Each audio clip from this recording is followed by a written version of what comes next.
38 kagiingong undocumented nga mga Chinese nationals gipaubos sa investigasyon sa Police Regional Office 7 tungod sa gihulagway nga pogo-like operations sa usa ka resort sa barangay Saavedra sa lungsod sa Mualboal. Ang detalye sa live report ni Fem Maridumabo. Fem?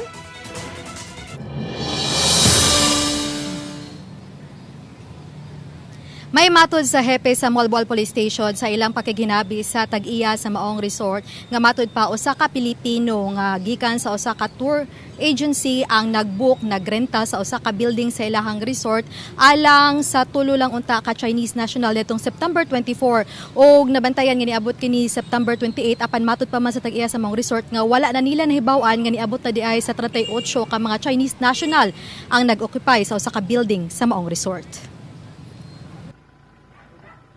Gingong nasakpan kining 38 ka mga undocumented Chinese nationals atol sa joint inspection sa Office of the Building Official sa lokal nga kagamhanan sa lungsod sa Mualboal.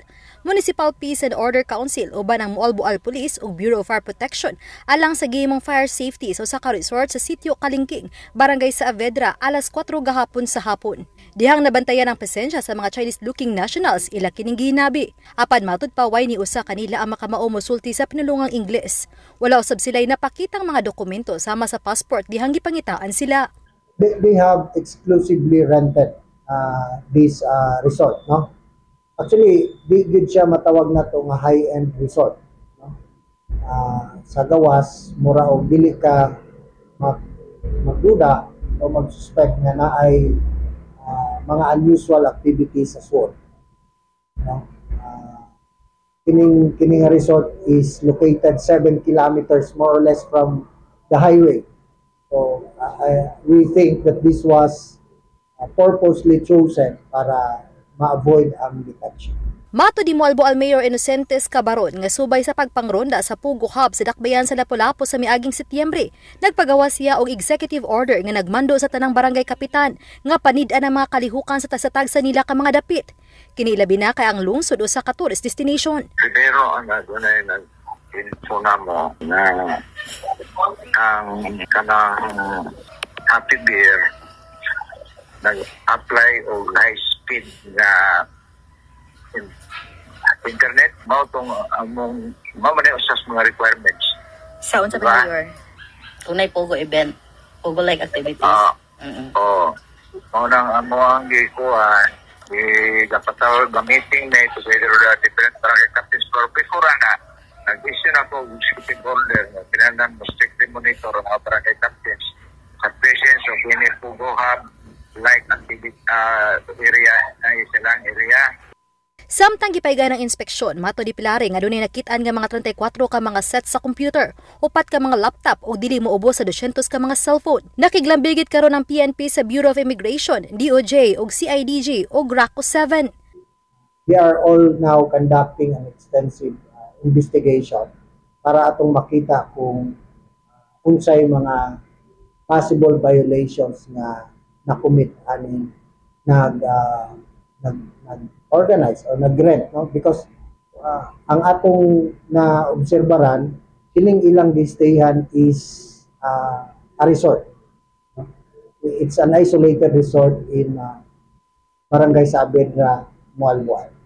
So, mao ni result sa inspection nila. Then karon ang atong ginabuhat is we are conducting thorough investigation. Mato sa mga nanimuyo aduol sa resort nga modaga na sa tulo ka semana nga nabantayan nila ang mga Chinese-looking foreigner sa maong resort ug sukad ditong adlaw wa nay lain pa mga turista nga niabot sa maong resort. Nabantayan usab nila nga saba kaayo ang mga Chinese-looking national bata gabi apan hiluman panahon kun maadlawan. Dugang ni Pilari nga human sa operation sa Pugo Hub sa Dakbayan sa Lapu-Lapu, ni paygayon na ng kapulisan og mga proactive inspections og visitation sa nagrenlaing dapit sa rehiyon ug ang mipasiugda niini ang mga lokal nga kagamhanan aron masiguro nga wa bay mga pugo-like activities sa mga dapit.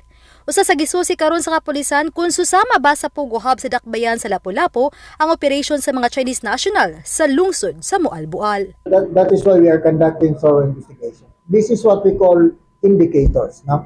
Indicators, but we cannot with certainty declare or tell you that mao na ning gitawag nato nga pogo, but we will be conducting a thorough investigation. But these are indicators, no? Daghang cellphone, daghang computer sets, and the foreigners are undocumented. Meaning kasi wala sila yung mga passport.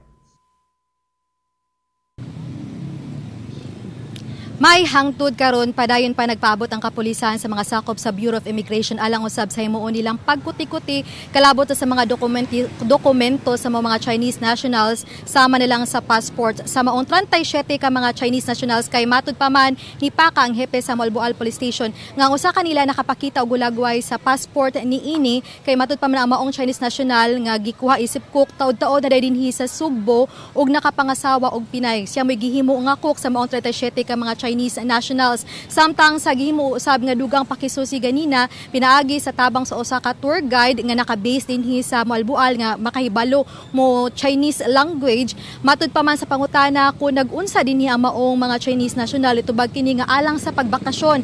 Apan sa pangutana kung aduna nganong adunay daghang mga computers o laptops o cellphones matud pa man nga adunay online business apan kun unsa kini nga online business kana ang padayon pa nga gisusi sa atong kapulisan. May So Fem, unsay status ron anang mga Chinese nationals arrested na sila unya asa sila ron nahimutang? May giklaro sa kapulisan ni Police Captain Brigido Paka ang hepe sa Malboal Police Station nga dili sila arrested, di po sila rescued apan gihold lang una kini kay gipangitaan pa usab kini kay matud pa man usa sa gitanaw sa violation karon so far kay while paabot ang Bureau of Immigration ang akabot silang dokumento. So ang Bureau of Immigration na unya makaingon niya na kung unsa pay dugang nila mga violation sama sa mga dokumento kung walay mga passport. So hold pa sila ug sa pagkakaron anaagi hapon sila sud sa resort hangtod nga ang Bureau of Immigration na mohatag og resulta sa ilahang pakisusi. May Okay, daghang salamat, Femari Dumabo.